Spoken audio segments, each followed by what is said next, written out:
And I'll tell you, the first 20 to 30 seconds in any interaction that you have with people is going to totally set the mood.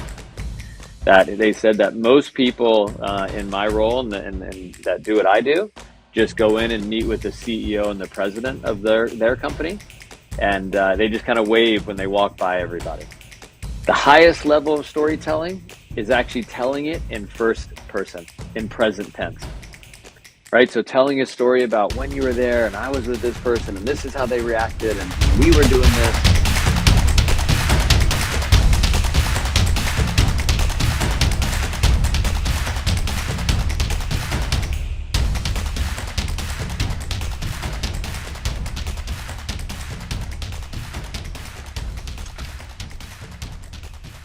All right, happy Friday.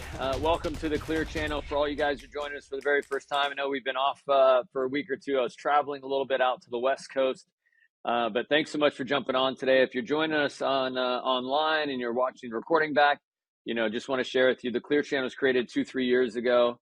The whole intention, the purpose is to help change the world one leader at a time and help you achieve and accomplish your goals, things that you really, really want inside.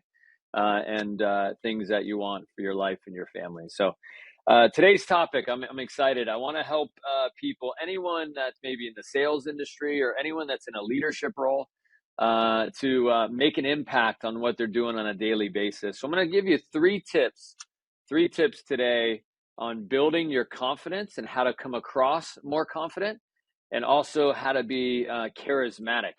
So in my opinion, it's a double combo. When you're confident and charismatic, you will get a lot more out of your interactions, a lot more out of life. And if you happen to be in sales, you'll increase your productivity. So I'm going to jump right in. So number one, you got to learn how to set the mood. Set the mood. So when when meeting people and in conversation with people, it's so interesting how oftentimes in meeting somebody, someone is very rushed and like very quick to say things. So give an example. I went out with my staff earlier this week and worked with customers a little bit, and people were like, "Hey, how are you doing?" Saying hello, introducing themselves in a sales capacity, and they wouldn't even let the customer respond and say, "Great, how are you?" And so often people that have that are trying really, really hard to do sales, they come across as very salesy. They come across as not caring about or respecting other people, and customers feel that, right? So when you say hello to someone, the first thing you can do when you set the mood is say, "Hi, how are you?" And actually let them say, "Great, how are you?" And if you say, "Hey, how are you?" and someone doesn't say anything to you and you're in a sales capacity, all I would say is, "Hey, have a nice day." Right? There's no need to say anything else. I'm not going to talk to another human being who doesn't even say hello back. Right? So you got to be relaxed. You got to be playful. You got to be, positive energy as you're working with people. And keep in mind, if you're in the business that we're in retail and there's people walking around, there's a lot of people moving around.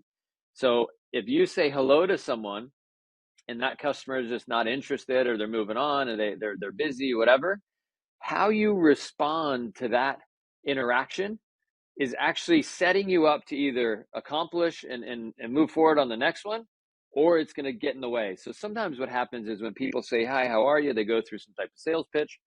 The interaction maybe isn't a positive one and in the way you want it. Then that person, leaves the presentation or leaves the conversation.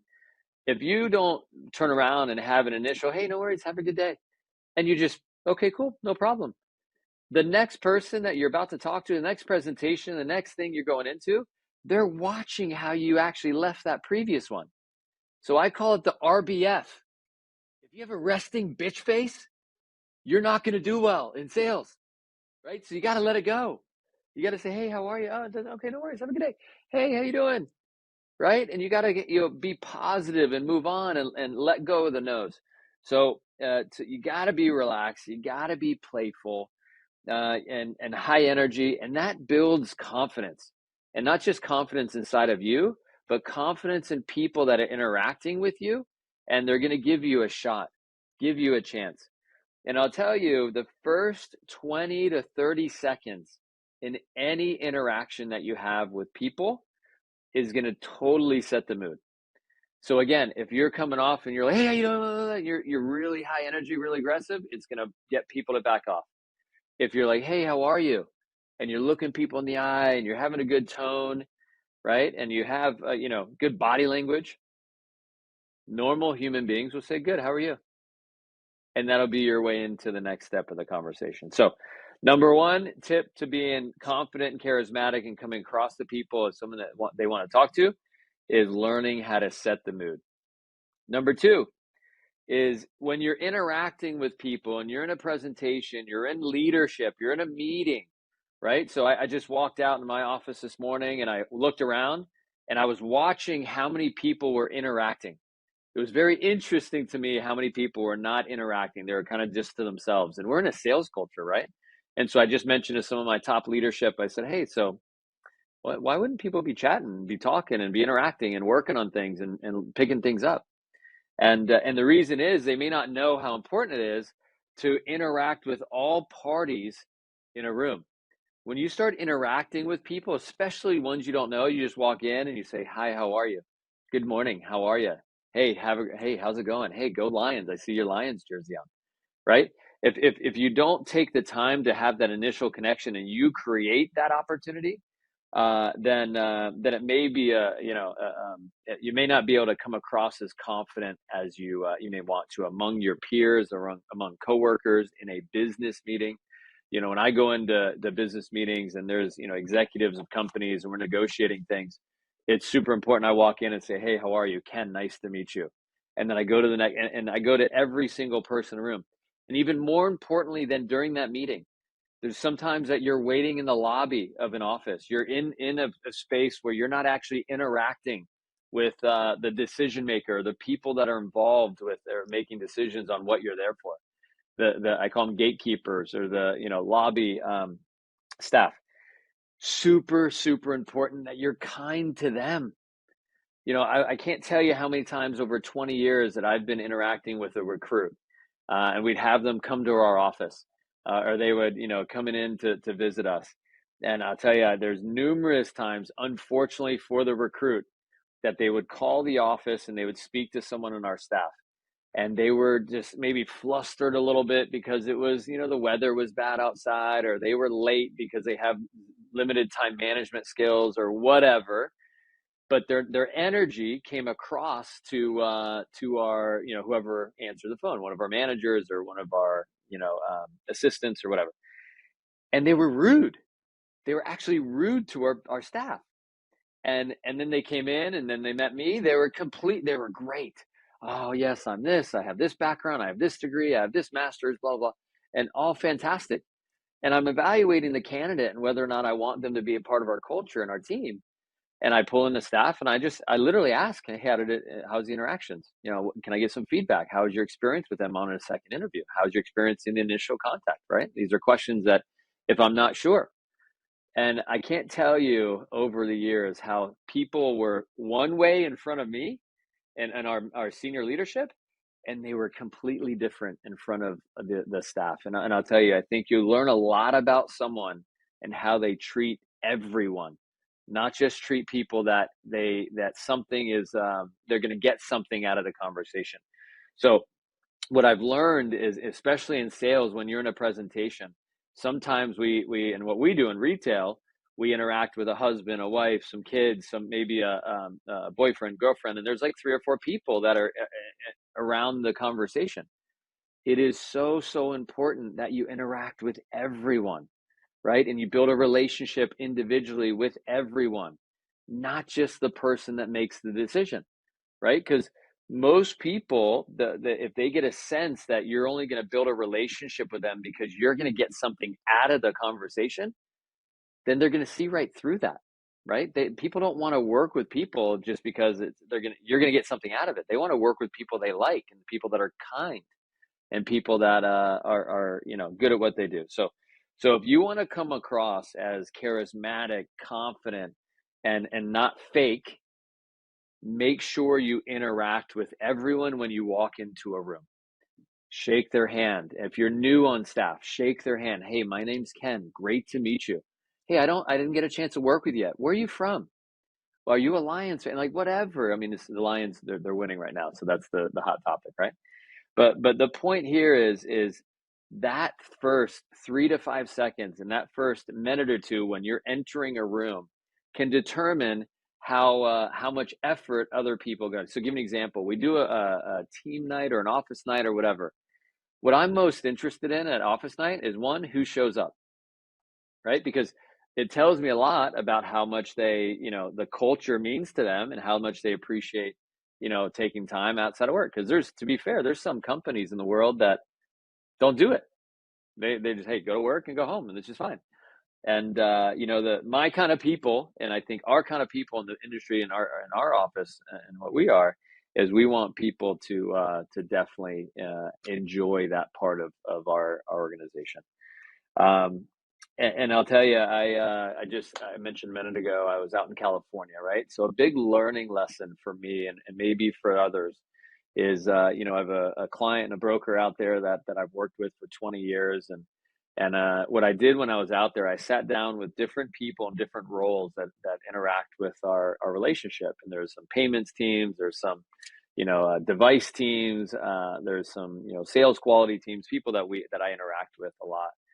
And I sat with him individually for about 30 minutes. And I just took the time to continue to build the relationship. I told him how much we appreciate the partnership and how much I appreciate they do for my company and everything else.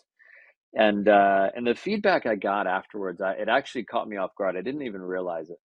They mentioned to me of all the different companies that they work with, and they work with hundreds of companies, across the country, that I was one of the few people over the last 10 years that actually took time to build a relationship with them. That they said that most people in my role and that do what I do just go in and meet with the CEO and the president of their company, and they just kind of wave when they walk by everybody, which it kind of blew me away, and it just reinforced, I believe the message today is it's so important to build relationships with everyone, not just with people that there is some reason that you're going to get something out of this scenario, get something out of that relationship. So that's number two. And when you interact with people in general, take a moment to realize your body language, your own tonality, and how you say hello.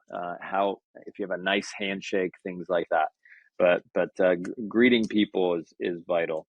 But keep in mind when you're physically comfortable around people, then they are going to be mentally comfortable with you, right? So if you're physically comfortable with who you are and what you stand for and interacting with people, then whatever you're presenting, whatever you're doing, is going to be huge. And I'll tell you, I've said this before on our channel, but for people that may be listening for the first time today, or maybe this is the video they're watching, just remember that having awareness about your own strengths and actually being authentic and being yourself is an absolute superpower. So many people in this world are trying to be someone else. They're trying to please other people. They're trying to do so many things. Just be yourself. And that's the most important thing. And then the third tip today to help you out with charisma and confidence when you're interacting in a leadership role in business in general is to be a magnetic storyteller. A magnetic storyteller. It's so interesting to me how people experience different things when they interact with different people. When you are able to tell a story and tell a good story and talk about how you're at a certain place at a certain time or interacting with a certain person and paint a picture of what's happening and literally have people go on this little bit of a journey. If somebody talks about, again, I'm bringing up the Lions a lot because it's a topic that people should, in my opinion, be talking about, especially here in Michigan, right? And telling the story about maybe your first Lions game, or telling the story about someone in your family who's a diehard Lions fan, or telling a story about maybe you were at the game, or maybe you're going to the game, or whatever. That taking people along the ride for an emotional journey about a situation builds trust in you, builds confidence in you, because people then start feeling certain things and they get aligned with how you're feeling about different topics. and they then become more of a friend, and they don't look at you like a salesperson. They don't look at you like someone that's trying to help them out with a product or service. And if you're even better than just being a storyteller, sometimes you act it out. Yeah, I was actually running down, I was throwing the football, or I was running really hard, right? And you're using your body language, using your hands and your posture and different things. But all of that creates an atmosphere. All of that creates the story. All of that creates connection with people. And when you have a good cadence and you speak at a good tone and a good kind of speed, it will actually again build confidence in you. It'll build confidence in whatever you're talking about. It'll build confidence in the product you're representing. And again, if you're able to talk with your hands and tell stories with it, it makes it more fun. But ultimately, it'll help you, come across and build a great relationship. The highest level of storytelling is actually telling it in first person, in present tense, right? So telling a story about when you were there and I was with this person and this is how they reacted and we were doing this. That is the highest level of storytelling. And to be fair, in industries and in business, fundamental sales is interacting with a customer and getting a customer to buy into a concept or a product that you're presenting. It's the fundamentals of business. In leadership, when you coach and you mentor and you develop other people, it's helping people buy into learning about the things they need to do to help themselves grow in their leadership capacity. And then management is a little bit of everything, right? On a daily basis, I use the skills that I've learned in 20 years of being an entrepreneur and being in sales, simply with my two boys.